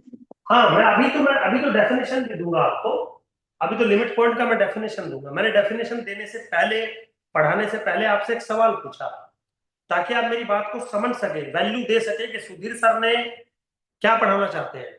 और जो एग्जाम में प्रॉब्लम आती है वो यहाँ पे मैंने पहले ही ले ली कि एग्जाम में जब लिमिट पॉइंट वो पूछेगा तो एक्सप्रेशन वो ऐसा ही लिख के देगा आपको, यही चीज यहां लिखी है और यही चीज यहां लिखी है, लेकिन डिफरेंस क्या है, ये सेट की नोटेशन है और ये सीक्वेंस की नोटेशन है, तो वैल्यू चेंज हो जाएगी हमेशा। डेफिनेशन दोनों जगह सेम रहेगी। अभी लिमिट पॉइंट की डेफिनेशन बताऊंगा ऑफ ए सेट, कल को सीक्वेंस के लिमिट पॉइंट की डेफिनेशन बताऊंगा, दोनों डेफिनेशन बिल्कुल सेम है, लेकिन वैल्यू में डिफरेंस आएगा। क्यों? क्योंकि सेट में कोई भी एलिमेंट बार बार नहीं लिखा जाता, सीक्वेंस में हमेशा इनफाइनाइट टर्म लिखी जाती है, इस बेसिस पर। क्लियर हो गया दीवाना? चलो बेटा पढ़ाओ। अब मैं ये कह रहा हूं, आराम से सुनिए। मान लो मेरे पास एक सेट है एस और एक है पॉइंट पी, बिलोंग करता है रियल नंबर के। अब गौर से सुनिएगा, सबसे पहले तो जो पी है वो एस के अंदर बिलोंग करता हो ऐसा जरूरी नहीं है, मतलब लिमिट पॉइंट होने के लिए सेट के अंदर होना जरूरी नहीं है। इसलिए मैंने जानबूझ के पी का रिलेशन एस के साथ नहीं बनाया, मैंने पी का रिलेशन किसी भी रियल नंबर को लिखा कि भाई पी कोई भी रियल नंबर है, वो एस के अंदर बिलोंग कर भी सकता है और नहीं भी कर सकता। और मैं किसकी बात कर रहा हूं? लिमिट पॉइंट ऑफ एस की बात कर रहा हूं। और मैं क्या कहना चाहता हूं आपसे, P is limit point of S if for all epsilon is greater than 0. If for all epsilon is greater than 0. P minus epsilon, P plus epsilon intersection with S minus के P is equal to not 5, मतलब this is not equal to 5। इसका मतलब है, language में लिख के दिखाता हूं आपको एक चीज, बहुत सिंपल है, ऐसा थोड़ा रीड करने में प्रॉब्लम हो सकती है। P is limit point of S if every neighbourhood of P contains at least one point of S other than P। तो दो बातें मैंने आपके सामने लिखी, ऊपर मैथमेटिकल नीचे लैंग्वेज में। जरा देखना दोनों बातें सेम लिखी है कि अलग अलग लिखी है।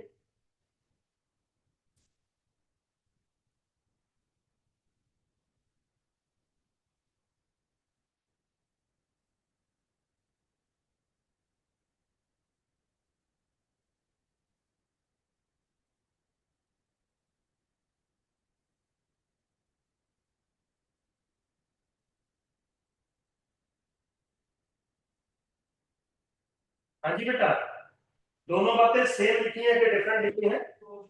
Yes same. सेम लिखी है। इसका मतलब ये हुआ, अब आराम से सुनना क्योंकि बहुत अच्छा ये पॉइंट है आप लोगों के लिए। देखिए, वो कहता है कि कोई पॉइंट है P, वो लिमिट पॉइंट होगा किसी सेट का। कब होगा? अगर आप उसका कोई भी नेबरहुड बनाए। किसका नेबरहुड बनाना है? P का। तो कैसे बनता है P का नेबरहुड? P माइनस एप्सिलॉन से P plus epsilon.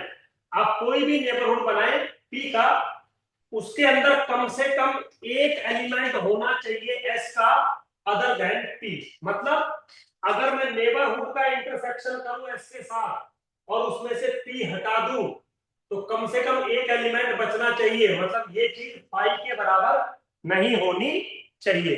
Then this P is called limit point. Then this P is called limit point. Clear हुआ यहां पर? क्लियर हुआ यहां पर? हाँ जी बेटा। Yes sir. अब एक छोटी सी बात आपको थोड़ा सा मैं बताना चाहूंगा यहाँ पे। एक चीज आपके सामने लिख रहा हूं मैं, आराम से सुनिएगा पहले मेरी बात, क्योंकि जब सुनोगे तभी आप थोड़ा सा देखोगे ना। If P is a limit point of S, if every neighborhood of P contains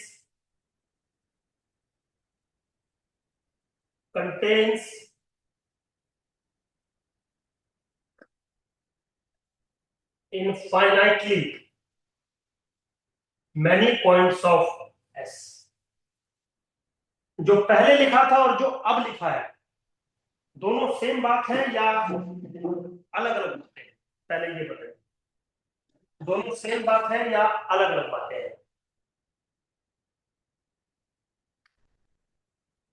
है ना? P is limit point of S if every neighborhood of P contains infinitely many points of S। both are same thing, जो पहले लिखी थी या ये अलग अलग बात है कि सेम बात है? सर अलग अलग बात है। ऑब्वियसली अलग अलग बात है। चलिए अब मैं आपको एक चीज बता देता हूं। जो मैंने पहले लिखा था रिजवाना, वो डेफिनेशन था लिमिट पॉइंट का। लिमिट पॉइंट को डिफाइन किया गया कि वो पॉइंट लिमिट पॉइंट माना जाता है किसी भी सेट का अगर उसके किसी भी नेबरहुड में सेट का कम से कम दो एलिमेंट हो। एक तो वो जो P है उसको हटा देंगे तो कम से कम एक और एक्स्ट्रा एलिमेंट बचना चाहिए। फिर क्या हुआ, एक मैथमेटिशियन आए, बोल्जानो एंड वेस्ट्रास, मतलब दो मैथमेटिशियन थे, बोल्जानो और वेस्ट्रास। उन्होंने एक बात बोली और ये एकदम गजब का बात है। मतलब बहुत रियल एनालिसिस की, बहुत सारी ऐसी प्रॉब्लम सॉल्व हो गई जिनका सॉल्यूशन हमारे पास नहीं था बोल्जानो और वेस्ट्रास की बात को लेकर। तो बोल्जानो और वेस्ट्रास ने बोला कि भाई देखो, अगर P लिमिट पॉइंट है S का, तो उसके नेबरहुड में कम से कम एक पॉइंट होगा अदर देन P। तो बोल्जानो ने बोला या तो नेबरहुड में एक भी पॉइंट नहीं होगा अदर देन P, और अगर होगा ना एक भी पॉइंट तो कंफर्म फिर इनफाइनाइट पॉइंट होंगे, ऐसा जरूरी है। तो this is very famous, the Bolzano Weierstrass theorem. अगर किसी ने पढ़ी होगी तो, अब वो पढ़ी है कभी बोल्जानो थ्योरम, बोल्जानो वेस्ट्रास? हाँ या ना? Yes sir. यही है या कुछ मैं गलत बोल रहा हूं? बहुत दिन हो गए मैथमेटिक्स को उठाए हुए। बेटा यही है कि कुछ और है? नहीं सर, आप इनफाइनाइट बाउंडेड सेट अगर होगा तो उसके पास पक्का एक लिमिट पॉइंट होगा। ये ठीक लिखा है ना? हाँ सर। हाँ, बात खत्म। ऑब्वियसली बात, अगर 10 साल बाद हथियार उठाएंगे तो हथियार चलाना थोड़ी छोड़ देंगे, भूल जाएंगे। ऐसा पॉसिबल नहीं होता। ऐसा मतलब मेरे केस में तो स्पेशली पॉसिबल नहीं है ऐसा। तो ऐसा क्या मुझे लगता है कभी कभी कहीं ऐसा ना हो जाए कि कोई चीज, अब उम्र भी बढ़ रही है, टेंशन भी बढ़ रही है, तो कहीं ऐसा ना हो कि मैं कुछ भूल गया हूँ, बच्चे कुछ ऐसा पूछ लें कि सुधीर सर ये तो गड़बड़ हो गई तो बेइज्जती हो जाएगी। बेइज्जती से बहुत डरता हूँ मैं। चलिए खैर, वो आप समझते होंगे कि सुधीर सर चलो हम माफ कर देंगे आपको, कोई ऐसा दिक्कत वाली बात नहीं है। चलिए, तो ये जो नीचे वाली जो बात लिखी है ना, ये डेफिनेशन नहीं है लिमिट पॉइंट का, ये बोल्जानो का क्राइटेरिया है। तो बोल्जानो सर ने बोला था कि या तो एक भी पॉइंट नेबरहुड में नहीं होगा, अगर पी के नेबरहुड में एक पॉइंट हो गया अदर देन पी, तो कंफर्म इनफाइनाइट पॉइंट को होना पड़ेगा, दैट इज बोल्जानो। चलो आगे। हाँ जी बेटा, चलो आगे। Yes. चलिए, अब क्या हुआ, इस थ्योरम के आने से एक बात क्लियर हो गई। जैसे सबसे पहला point, finite set has no limit point. दुनिया का कोई भी फाइनाइट सेट हो, उसके लिमिट पॉइंट नहीं हो सकते। Every finite set has no limit point. इसका मतलब ये नहीं है कि इनफाइनाइट सेट के लिमिट पॉइंट होते ही होते हैं, ये नहीं बोल रहा। मैं कह रहा हूं कि दुनिया का कोई भी फाइनाइट सेट लिमिट पॉइंट नहीं रखता। और ये हमें कब पता लगा, जब बोल्जानो आया। क्यों? क्योंकि बोल्जानो ने बोला था कि अगर लिमिट पॉइंट होगा तो नेबरहुड के अंदर सेट के इनफाइनाइट पॉइंट कन्फर्म बिलोंग करेंगे। अरे जब सेट के अंदर खुद में फाइनाइट पॉइंट है, तो बेचारा नेबरहुड में कहां से इनफाइनाइट पॉइंट लेके आएगा? समझिए, जो पहली डेफिनेशन थी उससे आप ये नहीं कह सकते कि finite set has no limit point, क्योंकि वहां तो दो ही चाहिए थे, एक तो पी और एक उसके अलावा, तो दो से काम चल जाता। लेकिन बोल्जानो जब आया तब इस बात का सॉल्यूशन मिला कि दुनिया का कोई भी फाइनाइट सेट हो, उसका कोई लिमिट पॉइंट हो ही नहीं सकता। तो Bolzano is a very big achievement. थोड़ा कोई बात नहीं है, फिलहाल देख लीजिए आप। बेटा समझ में आ रही है बात यहां तक? हाँ जी, चलो बेटा आगे। यस। Very good. दूसरा पॉइंट है, लिमिट पॉइंट मे और may not belongs to the set. ये तो मैंने पहले बता दिया था आपको कि लिमिट पॉइंट सेट के अंदर बिलोंग कर भी सकते हैं और बिलोंग नहीं भी कर सकते। ठीक है मेरे बच्चों? चलिए, अब एक दो सवाल लेता हूं, क्योंकि रिजवाना ने बोला था सर सवाल एक बार बताइए। रिजवाना बेटा, पहला सवाल है, मान लीजिए कोई सेट है A which is 1/n, n belongs to natural number. बताओ इसके लिमिट पॉइंट क्या क्या हो सकते हैं? इसके लिमिट पॉइंट क्या क्या हो सकते हैं बताइए। बाकी बच्चे बता सकते हैं, सबके सब बच्चे बता सकते हैं। 0 होगा सर। Very good. अच्छा, अब एक काम करो, मैं तब तक पानी पी लूंगा। आपके सामने दो तीन चीजें लिख रहा हूं। एक सेट लिख दिया, बी एक सेट लिख दिया, -1 टू द पावर n, हालांकि ये मैं पहले लिख चुका हूं, बट फिर भी एक बार लिख दिया। सी एक सेट लिख दिया, 1/n प्लस 1/m, n और m belongs to natural number.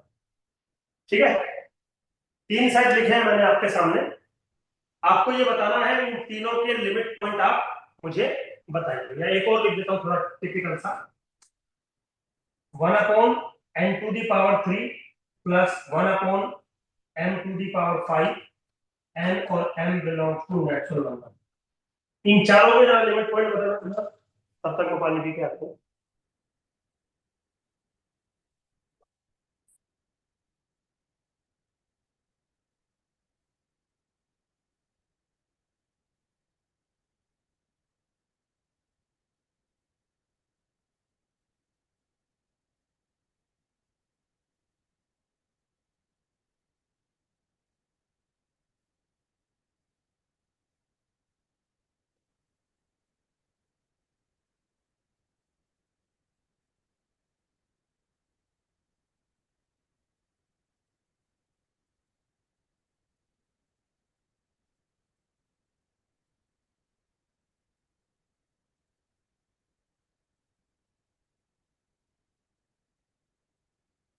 हाँ जी बेटा।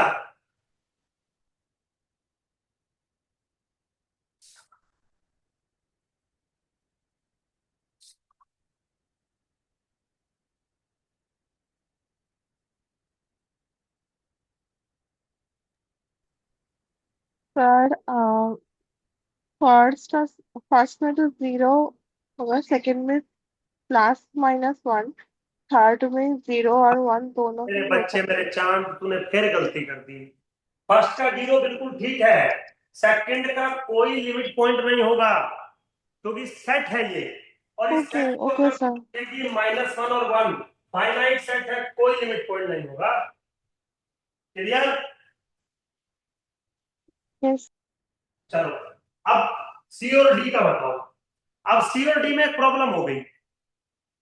सी और डी में दो वेरिएबल है, जैसे इन दोनों सर में एक तो को एक फिक्स वेरिएबल करेंगे, था। हाँ जी बेटा। सी में सर एक को फिक्स कर देंगे।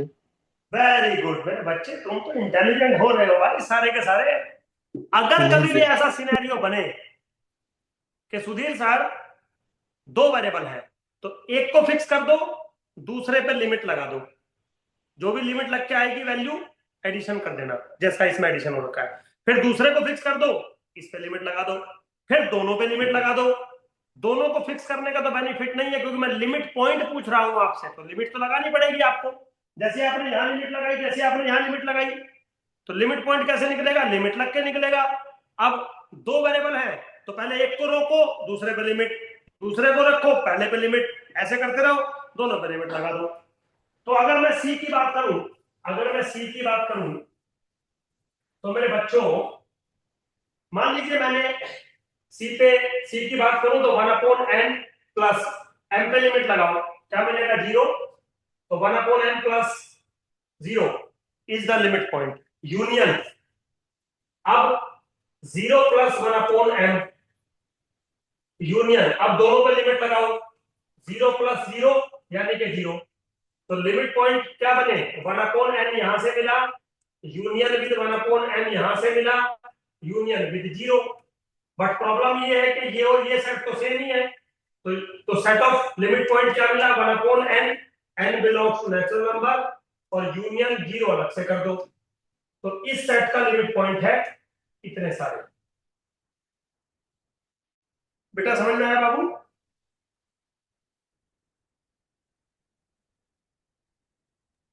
यस। अब इस पे आ जाओ, नींद आगे बढ़ होते क्या बात। चलिए इस पे आइए, अब क्या करेंगे? m को वैरी कराओगे तो 1/n to the power 3, okay जी। n को वैरी कराओगे तो 1/n to the power 5, okay जी। दोनों को वैरी कराओगे तो जीरो। अब ये और ये सेट बराबर तो है नहीं, तो अलग से लिखना पड़ेगा।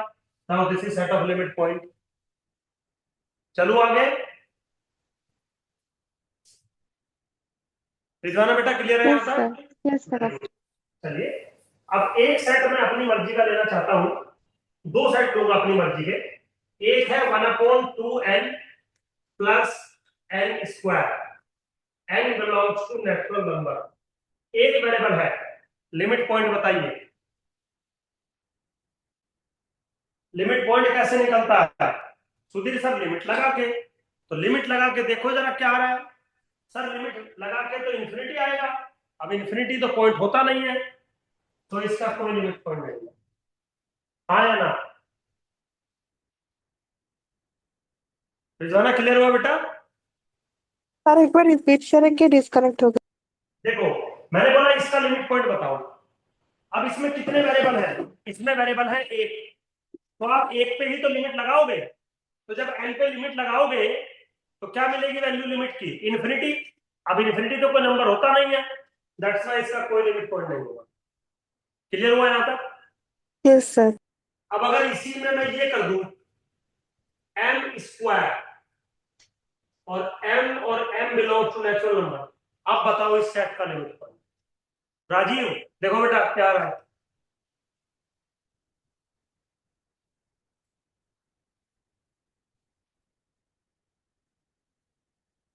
हाँ जी बेटा।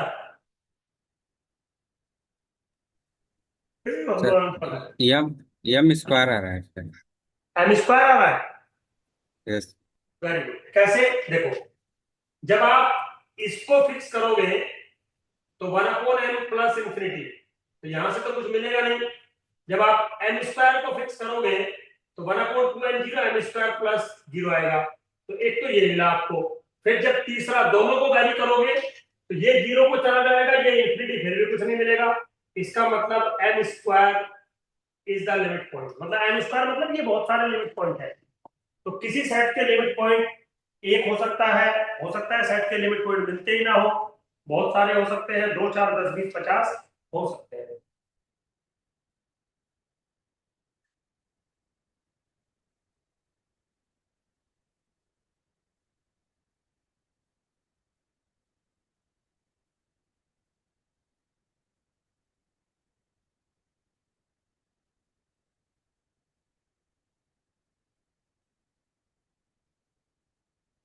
बेटा समझ में आ गया लिमिट पॉइंट कैसे निकलते हैं? बच्चों समझ में आया? ये अच्छा है। Very good. हाँ सर। चलिए लास्ट टॉपिक बता रहा हूं आज की क्लास का, लिख लो। बोल्जानो-वेस्ट्रास थ्योरम। बोल्जानो-वेस्ट्रास थ्योरम गजब का थ्योरम है एकदम। Every infinite and bounded subset of real number always has at least one limit point. गजब का चीज है एकदम। Every bounded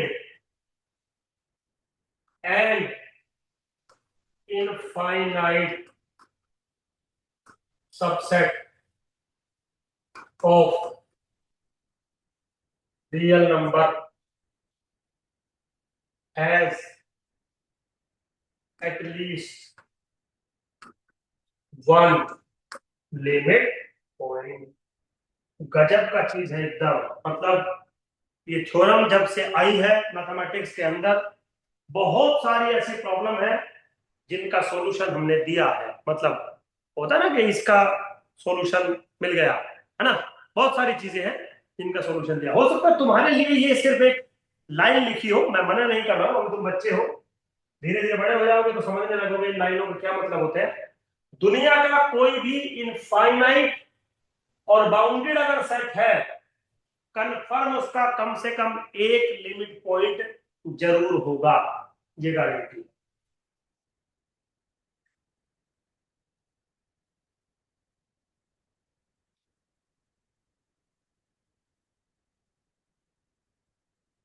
हाँ जी बेटा, क्लियर है यहाँ तक?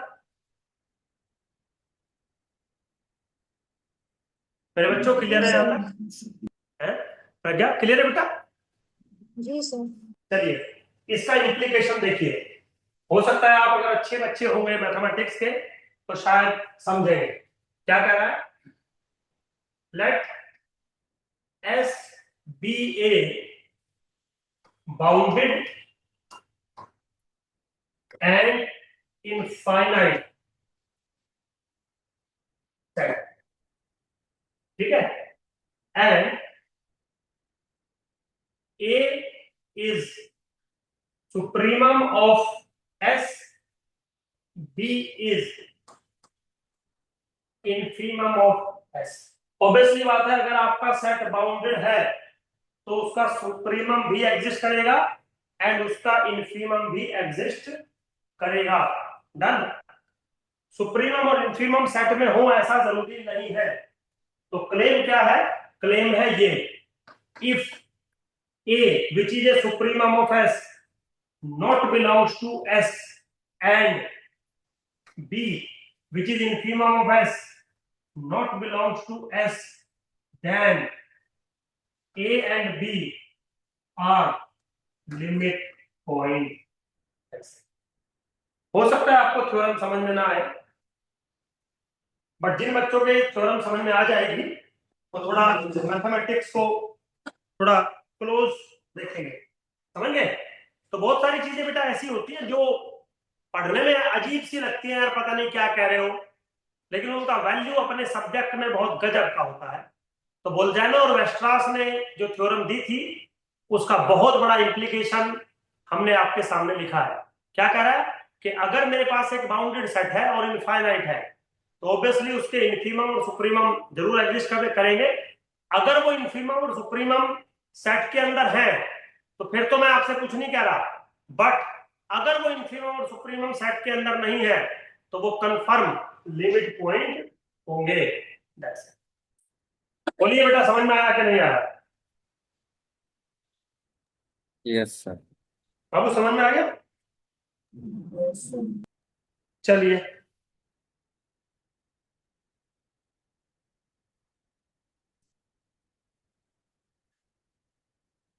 चलिए मेरे बच्चों, फिर गुड नाइट।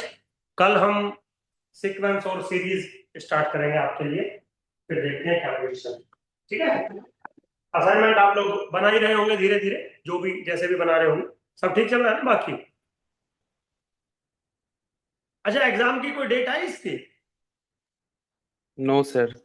अभी नहीं आई ना? अभी नहीं चलो आ जाएगी देखते हैं। चलो ठीक है बच्चों, गुड नाइट।